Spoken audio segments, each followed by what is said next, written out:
Muito bem, abra sua Bíblia no livro de Juízes, no capítulo 6. Juízes, capítulo 6, e hoje eu quero meditar com vocês sobre batalhas, conquistas diante das batalhas que enfrentamos, vitórias diante das batalhas que enfrentamos. Geralmente nas quartas-feiras a gente vem à casa de Deus pedindo oração por algum problema, alguma dificuldade, alguma frustração, algum anseio, algum plano que nós possamos ter. E isso não deixa de ser batalhas que estamos enfrentando, lutas espirituais que temos enfrentado. E essas lutas, essas batalhas que estamos enfrentando, o Senhor Deus, através da mensagem dessa noite, pode nos ensinar algumas coisas interessantes com base nesse texto que nós vamos ler aqui.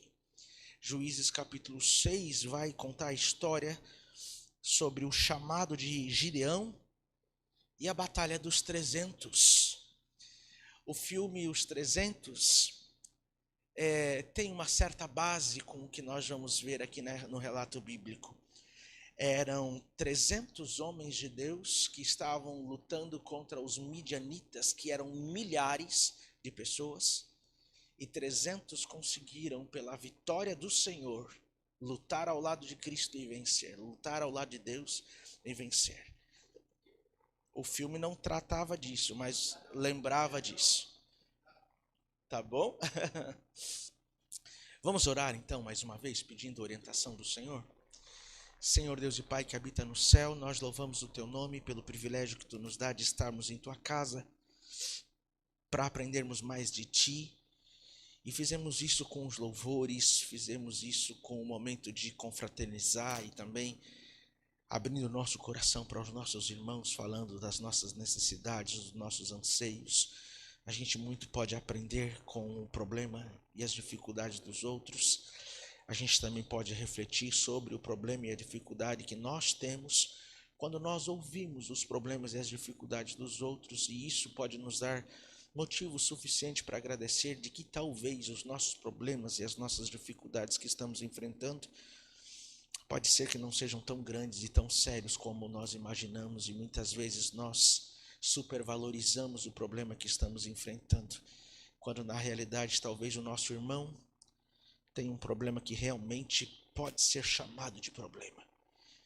Que o Senhor atue de forma poderosa em cada um dos problemas que foram mencionados. Que o Senhor opere milagres, que o Senhor conceda o desejo de cada coração aqui, se isso for da Tua santa e poderosa vontade. O fato é que estamos aprendendo quando estamos compartilhando a nossa vida entre irmãos, e estamos desenvolvendo a nossa fé quando nós colocamos isso de forma pública, crendo de que o Senhor pode fazer alguma coisa por nós. E agora, nesse momento, a nossa fé também, ela pode ser fortalecida através do estudo da Tua Palavra, e pedimos em nome do Senhor Jesus que o Senhor nos faça compreender o que nós vamos estudar nessa noite. Que aquilo que nós vamos ouvir venha de encontro às nossas necessidades. Mas que acima de todas essas coisas, que o que venhamos ouvir e compreender possa ser por nós praticado. Para isso pedimos que o Senhor nos dê poder que não temos. Por isso nós nos entregamos nas Tuas mãos. Eu te peço agora que o Senhor me use, que se apodere da minha mente, que se apodere de mim, para que as Tuas palavras possam ser escutadas por todos aqueles que estão em contato conosco, ou presencialmente ou pela internet. Em nome de Jesus. Amém. Juízes 6, verso 1 em diante, nos diz assim a palavra do Senhor. Fizeram os filhos de Israel o que era mal perante o Senhor, por isso o Senhor os entregou nas mãos dos midianitas por 7 anos. Prevalecendo o domínio dos midianitas sobre Israel, fizeram estes para si, por causa dos midianitas, as covas que estão nos montes, e as cavernas, e as fortificações. Porque cada vez que Israel semeava, os midianitas e os amalequitas, como também os povos do Oriente, subiam contra Israel. E contra ele se acampavam, destruindo os produtos da terra até a vizinhança de Gaza, e não deixavam em Israel sustento algum, nem ovelhas, nem bois, nem jumentos. Pois subiam com os seus gados e tendas, e vinham como gafanhotos em tanta multidão que não se podiam contar, nem a eles, nem aos seus camelos, e entravam na terra para a destruir. Assim Israel ficou muito debilitada com a presença dos midianitas. Então os filhos de Israel clamavam ao Senhor. Só para você ser contextualizado, o povo de Israel estava escravo no Egito. O Senhor Deus opera grandes milagres. As pragas, as 10 pragas do Egito, caem sobre aquele grande império a favor do povo de Deus, a fim de libertar o povo de Deus. O povo de Deus está diante do Mar Vermelho. Deus abre o mar, o povo atravessa. O Senhor coloca esse povo no deserto. Eles ficam lá um bom tempo no deserto. Estão prestes a entrar na Canaã. Tudo já está acontecendo. E durante todo esse período, Deus provou que estava com eles, ao lado deles, com as lutas deles. E sempre deu vitórias a cada um deles. O Senhor estava cuidando do seu povo. E quando o povo entra na Canaã, entra na terra que o Senhor Deus tinha para dar, o povo, esquecendo-se de tudo o que Deus já tinha feito por eles, diz o verso 1 do capítulo 6, fizeram os filhos de Israel o que era mal perante o Senhor. No capítulo 2, vai para lá, capítulo 2, a partir do verso 1, nos diz o que eles fizeram. Capítulo 2, a partir do verso 1, nos diz assim: subiu o anjo do Senhor a Gileal e a Boquim, e disse: do Egito vos fiz subir e vos trouxe a terra que sob juramento havia prometido a vossos pais. Eu disse: nunca invalidarei a minha aliança convosco. Deus cumpriu a promessa dele que tinha feito aos antepassados do povo de Israel. Agora cumpriu, eles estavam diante da terra prometida, estavam no lugar que Deus tinha prometido para eles. Eu volto a ler mais uma vez o finalzinho aqui do verso 1.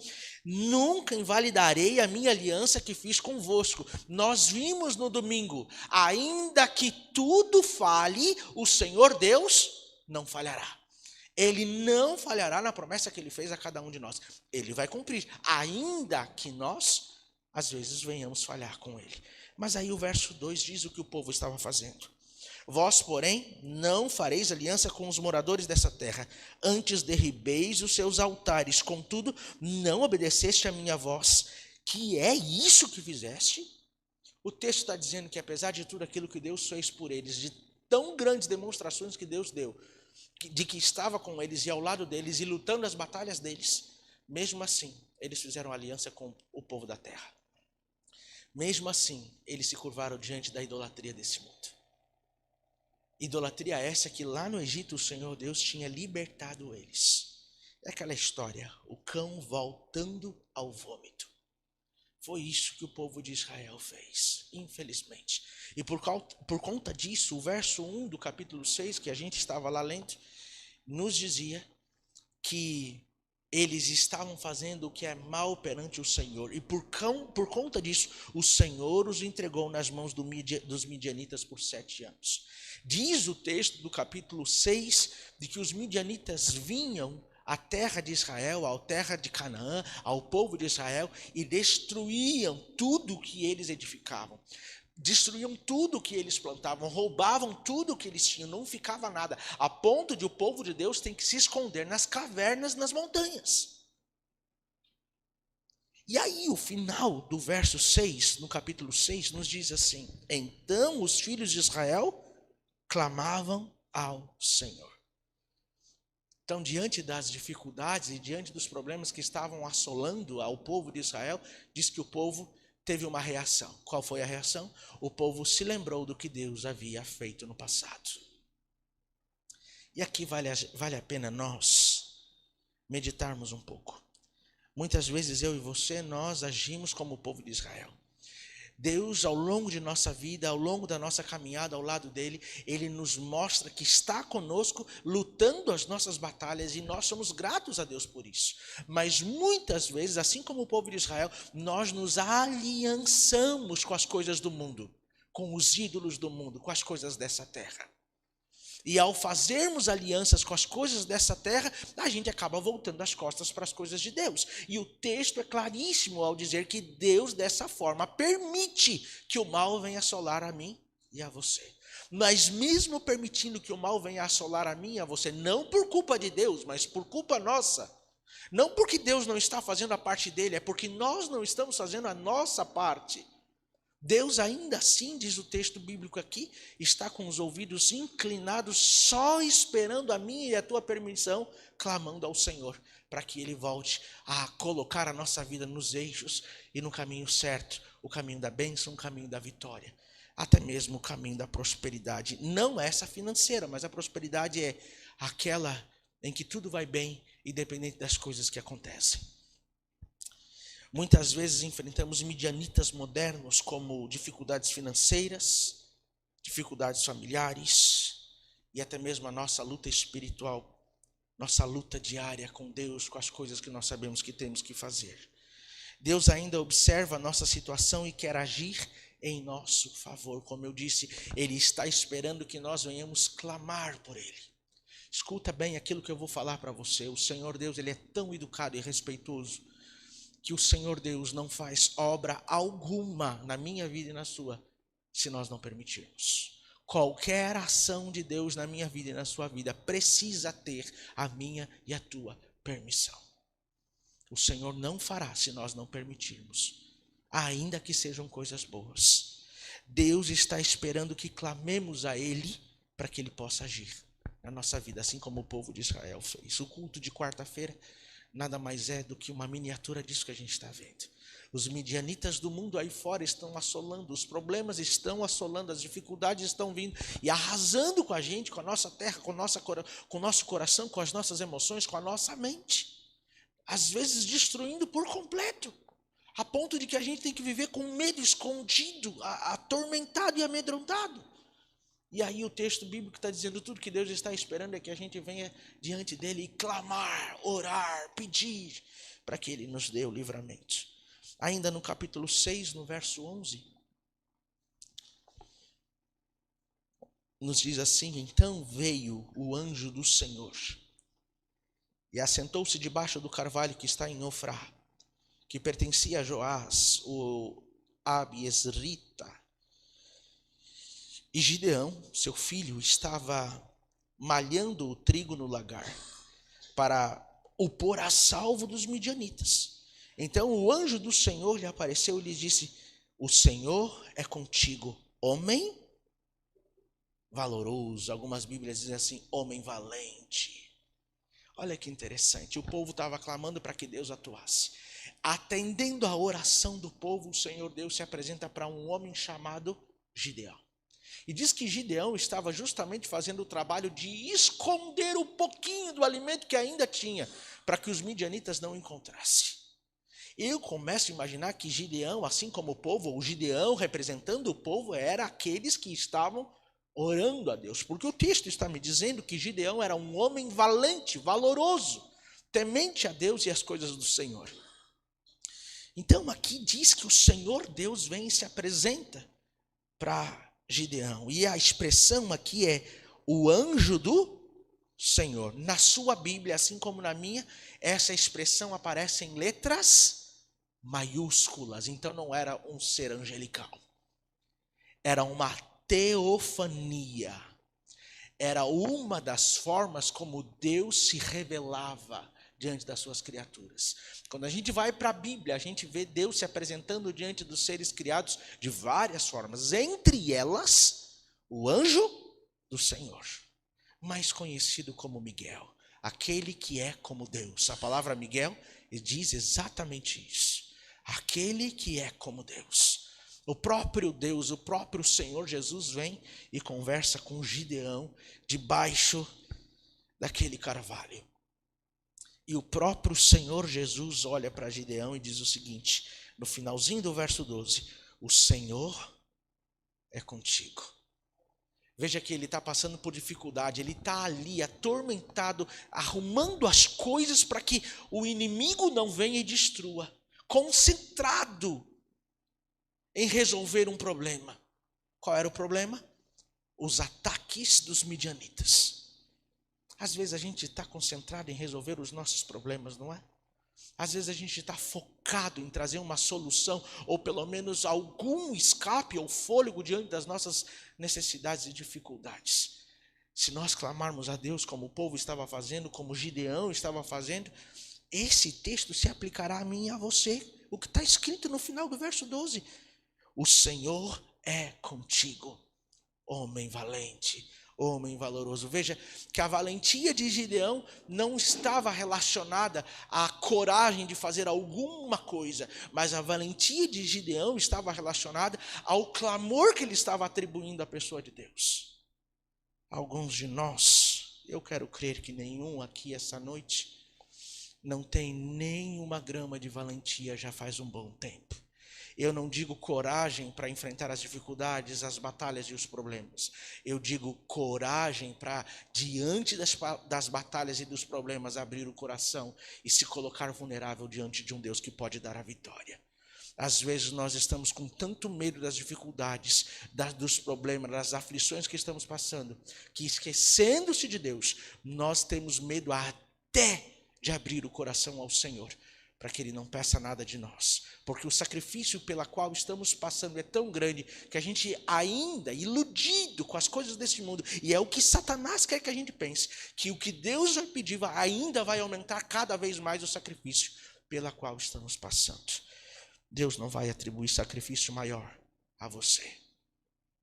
Mas tudo que Ele precisa é que você permita que Ele haja na sua vida e no seu problema. Às vezes nem isso fazemos, com medo de que Deus vá cobrar de nós um sacrifício maior do que aquele pela qual já estamos passando. No verso 14, leia comigo. No verso 14, o Senhor Deus chama a Gideão e diz o seguinte: então se virou o Senhor para ele e disse: vai nessa tua força e livra Israel da mão dos midianitas. Porventura não te enviei eu? E ele lhe disse: ai, meu Senhor, com que livrarei Israel? Eis que a minha família é a mais pobre em Manassés, e eu, o menor da casa de meu pai. Tornou-lhe o Senhor a dizer-lhe: já que estou contigo, ferirás os midianitas como se fosse o quê? Um só homem. Eles eram milhares. Deus está dizendo o seguinte: não me interessa quem você seja, a capacidade que você tem, da onde você está vindo. Veja, ele está dizendo o seguinte: eu sou da tribo de Manassés, e da casa do meu pai, da família do meu pai, eu sou o menor, ou seja, eu sou o que tem menos condições, eu sou o menos capaz de poder fazer alguma coisa pelo Senhor. E Deus está dizendo o seguinte para ele, o próprio Senhor Jesus olha para ele, diante dessa batalha enorme que o povo tem que enfrentar, Deus fala o seguinte: é você que eu escolhi para dar a vitória para o povo. Não é difícil nós vermos na Bíblia quantas vezes o Senhor Deus escolhe as coisas pequenas para mostrar que Ele é que é poderoso. Lembra Davi? Deus poderia ter levantado Sansão para lutar contra Golias, mas levantou um menininho franzidinho de 13 anos de idade, queimado do sol, que não precisou de força muscular, nem de poder humano nenhum. A única coisa era Deus com ele e pedras. A única coisa. Deus não precisa da nossa capacidade para fazer nenhuma obra, mas apesar de quem nós somos, Ele nos chama para nos dar a vitória, e não só a nós, a vitória a nós, a nossa vitória, mas a vitória àqueles que estão ao nosso redor, porque a vitória não era de Gideão, a vitória era do povo. Era do povo. Então o texto está dizendo o seguinte, o texto está afirmando: já que estou contigo, ferirás os midianitas como se fosse um homem só. Eram milhares. Eu vou te dar a vitória, vai ser fácil. É só o que você precisa é continuar sendo valoroso, valente, confiando em mim. Em nossa vida, Deus nos chama a enfrentar desafios. Ele quer que confiemos nele, mesmo nos momentos em que nos sentimos incapazes. como Gideão se sentiu. Gideão se sente pequeno, mas Deus quer mostrar que a vitória depende da obediência e da fé nele, não nas nossas forças, não na nossa capacidade humana. No livro de Lucas, abra lá a sua Bíblia. Lucas, capítulo 13. Tem algo tremendo aqui. Lucas, capítulo 13. Lucas 13, o verso 24, o Senhor Jesus vai falar a respeito de uma realidade. Porque o que aconteceu na história de Gideão? Confiando na supremacia de Deus, no plano de Deus, Gideão se colocou à disposição e foi em direção à ação. Ele não ficou parado esperando o livramento, ele simplesmente levantou e começou a agir. E ele foi para o povo e clamou ao povo e chamou o povo. Sabe quantos vieram? 22.000 pessoas tomaram partido do lado de Gideão e falaram assim: nós vamos batalhar as batalhas do Senhor. Eu não sei, a Bíblia não fala o discurso que Gideão fez. Aquele rapaz ou aquele menino incapaz, o menor de sua família, o menos valoroso, ele era menos valoroso diante dos homens. Mas o Senhor Jesus disse: homem valente, valoroso, temente. Este chegou diante da multidão do povo de Deus e falou assim: vamos ganhar. Se você acompanhar a leitura do capítulo 6 e 7, você vai ver que Deus até dá um sonho que é revelado a Gideão, de que eles teriam a vitória. Diante dessa promessa, uma multidão se levanta para ficar do lado de Gideão. Só que aqui em Lucas, capítulo 13, o verso 24, nos diz o seguinte: respondeu-lhes Jesus: esforçai-vos por entrar pela porta estreita, pois eu vos digo que muitos procurarão entrar e não poderão. Diante da promessa da vitória, 22.000 homens se levantaram para lutar ao lado de Deus. Só que o relato bíblico diz que desses 22.000, Deus começa a fazer uma limpa.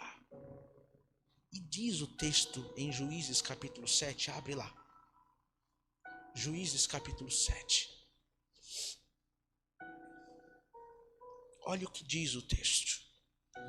Juízes capítulo 7, o verso 2 em diante.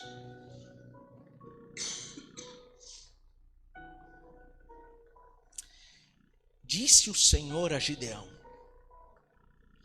é demais o povo que está contigo. É porque o Senhor Deus não olha para números. Eu falo uma frase sempre aqui na frente, nossa igreja não precisa se preocupar com números. Nós precisamos nos preocupar em encher o céu, não encher os bancos.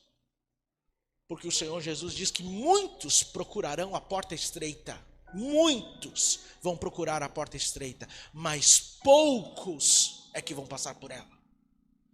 Ainda lá no livro de Mateus é dito que poucos se acertam com o caminho estreito. Se acertar.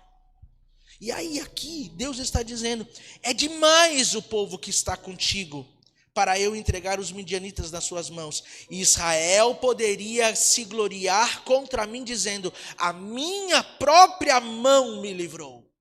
22.000 pessoas se levantaram para lutar pelo Senhor. E o Senhor Deus, sabendo do coração dessas pessoas, disse o seguinte: eles não vão reconhecer que a vitória fui eu quem dei. Eles não vão reconhecer. Eles vão dizer que eles venceram pela própria força, pelo próprio braço. E às vezes é exatamente isso que acontece comigo e com você. Às vezes o Senhor Deus está lutando ao nosso lado, independente de quem nós somos, apesar do que somos e de onde viemos, da capacidade que temos, o Senhor está lutando ao nosso lado. Mas aí o Senhor Deus, mesmo assim, diante das batalhas que Ele nos dá a vitória, eu e você, às vezes temos a audácia de dizer assim: não foi o Senhor, fui eu. Que tremenda história. Que tremenda história. No verso 3, Deus fala para Gideão falar ao povo o seguinte: apregou-a, pois, aos ouvidos do povo, dizendo: quem for tímido e medroso, volte e retire-se da região montanhosa de Gileade. Então voltaram o povo, quantas pessoas? 22.000, e 10.000 ficaram. Opa, então peraí, eu calculei errado. Eram 32.000.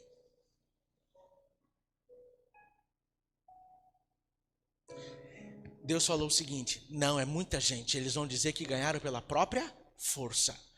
Pode dizer que quem está com medo, ainda que seja um pouco, quem estiver tímido de enfrentar essa batalha, vai ficar em casa, pode ir embora. E diz que voltaram quantos? E aí restaram só 10.000. O que Deus faz com esses 10.000? Ele quer reduzir mais ainda, porque ali dentro dos 10.000 ainda vai ter gente que vai pensar o seguinte: fui eu que venci, não foi o Senhor que me deu a vitória. Olha que tremendo. Mas com relação aos tímidos e aos covardes, aos medrosos, Apocalipse 21, o verso 8, só a primeira parte do texto diz assim: mas quanto aos medrosos, algumas versões dizem aos tímidos, outras versões ainda dizem aos covardes. O final do verso diz: a sua parte será no lago que arde com fogo e enxofre, o que é a segunda morte. Não é possível vencer as batalhas do Senhor enquanto houver covardia, timidez ou medo em nós. Coragem não é um sentimento. Coragem é a ação de sairmos da zona de conforto para lutar contra o nosso inimigo. Muitos de nós temos o sentimento de ousadia, o sentimento de coragem, o sentimento de valentia. Não, eu ficarei ao lado do Senhor. Não, eu lutarei as batalhas do Senhor. Eu serei fiel ao Senhor Deus. Mas quando Deus quer de nós a ação, nós não temos a capacidade de sair da nossa zona de conforto, de fazer algum sacrifício pelo Senhor. Por isso o texto bíblico é claríssimo: esse povo não vai entrar no reino dos céus. Não se comprometem comigo. Só se resume em discursos bonitos. A fé exige coragem. Deus quer que enfrentemos os desafios com confiança, sem permitir que o medo paralise a gente. Aí sobram 10.000. Em Juízes 7, olha o que diz o verso 5. Fez Gideão descer os homens às águas. Então o Senhor lhes disse: todo aquele que lamber a água com a língua, como faz o cão, esse porás à parte. Como também a todo aquele que se abaixar de joelhos a beber. Foi o número dos que lamberam, levando a mão à boca, 300 homens. E todo o restante do povo se abaixou de joelhos a beber água. Então disse o Senhor a Gideão: com estes 300 homens que lamberam a água, eu vos livrarei e entregarei os midianitas nas tuas mãos. Pelo que a outra gente toda que se retirem, cada um para o seu lugar. O que o texto está dizendo aqui? Olha qual foi o outro teste. Primeiro teste, presta atenção. Primeiro teste: medo não pode lutar por mim. Timidez, covardia não pode lutar as batalhas por mim. Segundo teste, viram qual era a diferença? Eles estavam indo em direção à batalha. E aí agora era o momento de descansar e beber água.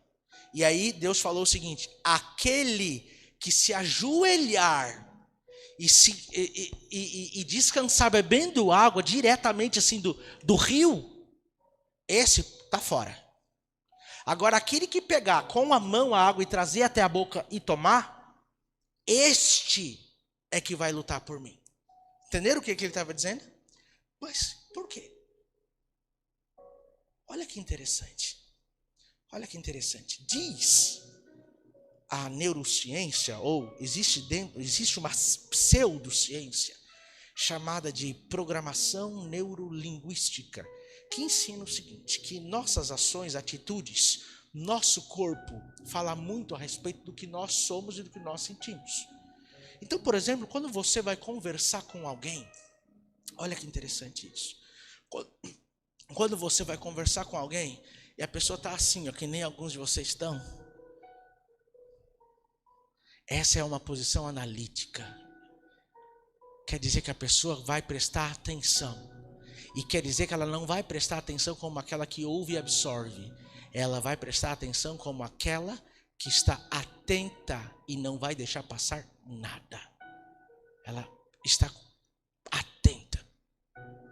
Tem que convencer ela a abrir a guarda. Uma outra informação da PNL é que se você vai falar com alguém sentado e a pessoa está muito bem atirado, sentado assim, bem relaxada, significa que você pode conversar horas com essa pessoa. Ela vai te ouvir o tempo que for necessário.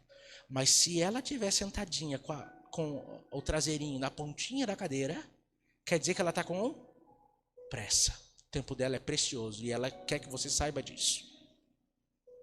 Entendeu? Então ela não está disposta a te ouvir por muito tempo. A leitura corporal dela já está dizendo que ela está prestes a levantar. O que Deus está falando para Gideão? A leitura corporal é o seguinte: aquele que tiver atirado dentro da água, tomando água que nem bicho, está descansado, não pode lutar por mim.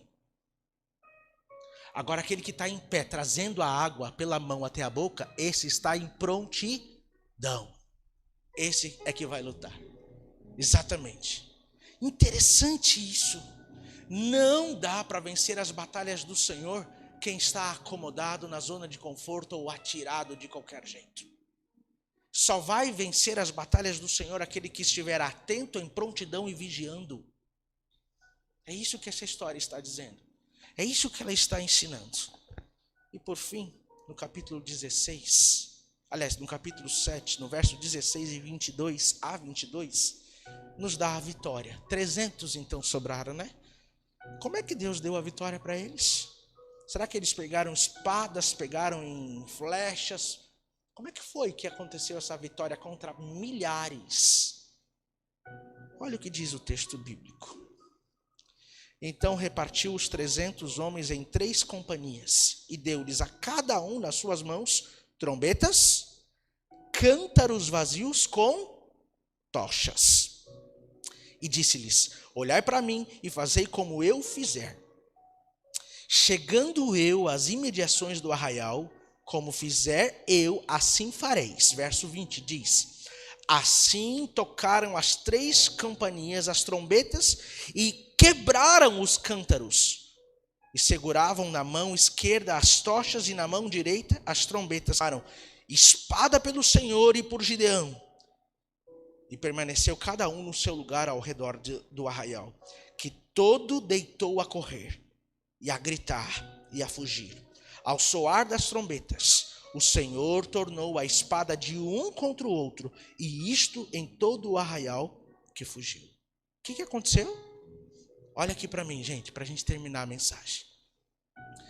Deus deu 3 armas para eles. Trombeta. O que mais? Não tinha espada. O que é um cântaro? É um vaso de barro. E uma tocha de luz. Uma tocha de luz. Essa tocha de luz estava dentro da tocha de luz, ou dentro do cântaro, tinha a tocha de luz. Vocês estão entendendo?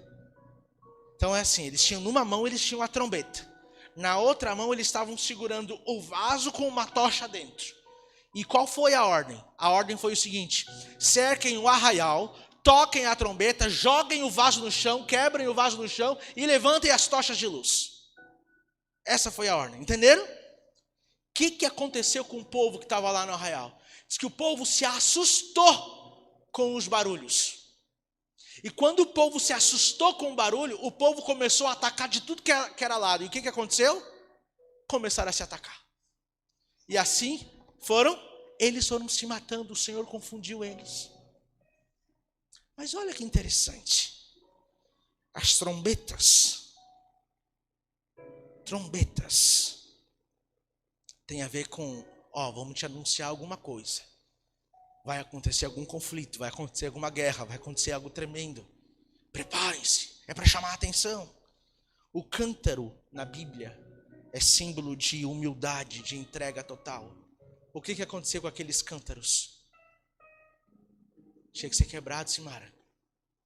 Enquanto o cântaro não era quebrado, Aquele cântaro representava cada um deles.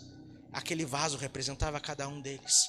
Não adiantava tocar a trombeta enquanto o cântaro não era quebrado, enquanto a gente não for quebrado, enquanto a gente não se colocar numa submissão diante do Senhor, em humildade e subserviência a Deus, a luz que é a tocha não pode de jeito nenhum brilhar. Agora, uma vez que a gente dá a mensagem através da trombeta, o nosso cântaro é quebrado, a nossa luz brilha, o que vai acontecer com os midianitas lá fora? Eles vão se confundir e serão destruídos. Vão se atacar. Então, diante das dificuldades que enfrentamos, qual é o segredo? É confiar em Deus, confiar de que Ele tem o melhor, não confiar na nossa habilidade, na nossa força, no nosso poder, não é? Estar disposto a trabalhar pelo Senhor, como aqui os 300 estavam, estar em estado de alerta e vigilância, como os 300 estavam, não sentir medo, nem timidez, nem covardia, e trabalhar com aquilo que o Senhor nos dá. O que Ele nos dá? A trombeta. O que Ele nos dá? A luz, que são as obras. Mas de nada vai adiantar essa luz se quem nós somos não se quebrar diante do Senhor Deus. O fato, queridos, é que o Senhor quer te dar a vitória. Ele vai te dar a vitória. Mas esse processo tem que acontecer na minha vida e na sua vida. Da mesma forma que aconteceu com o povo de Israel, pode acontecer comigo e com você. Eu volto a repetir o que eu falei no início do sermão. O povo de Israel se esqueceu do Senhor e por isso atraiu para si os midianitas. Se você estiver passando por momentos difíceis e os midianitas estão atormentando você, pode ser que Deus permitiu porque você se esqueceu de Deus. Mas se você, como o povo de Israel, clamar ao Senhor e fizer aqui o que Ele nos ensinou essa noite, Ele vai te dar a vitória como deu para o povo de Israel. Vamos nos colocar em pé, vamos cantar o hino vencedor cada dia para encerrarmos a nossa mensagem.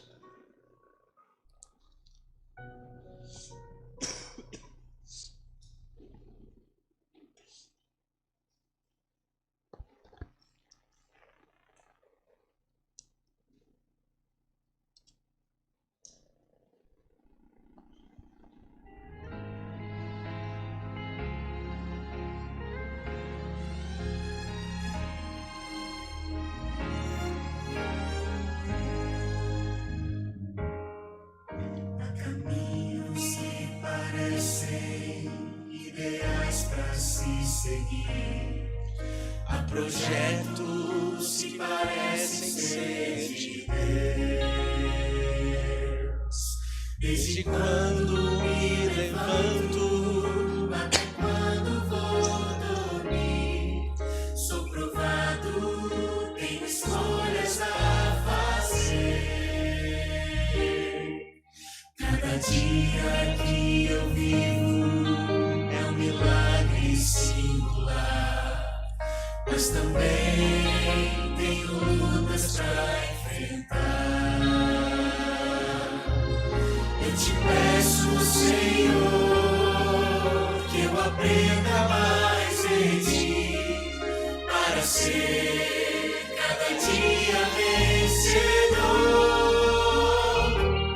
Eu me entrego a ti, Senhor, em oração aqui estou, pra pedir que não me deixes pecar contra ti. Com teu amor em minha mente, eu te obedeço humildemente, vencedor.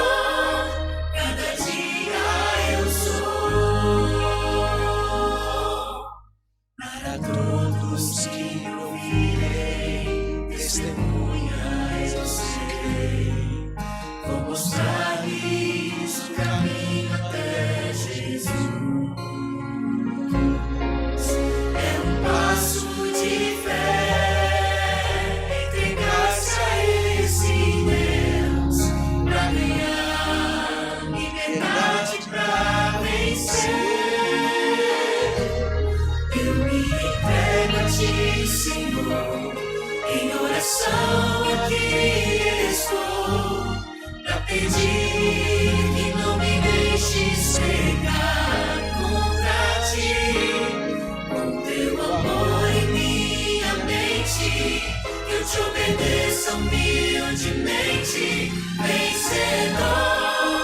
Cada dia eu sou. Eu nada tenho em mim mesmo. Preciso ver e confiar. Alimentar-me da palavra. Jamais deixar de orar. Eu me entrego a ti, Senhor. Em oração aqui estou, pra pedir, não me deixes pecar contra ti. Com teu amor em minha mente, que eu te obedeço humildemente, vencedor. Cada dia eu sou. Cada dia, por tua graça, até tua volta, vencedor eu sei.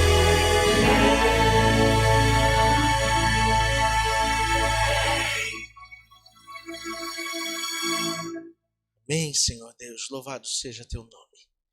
Nós somos gratos por tua palavra. Que história tremenda essa de Gideão, Senhor Deus.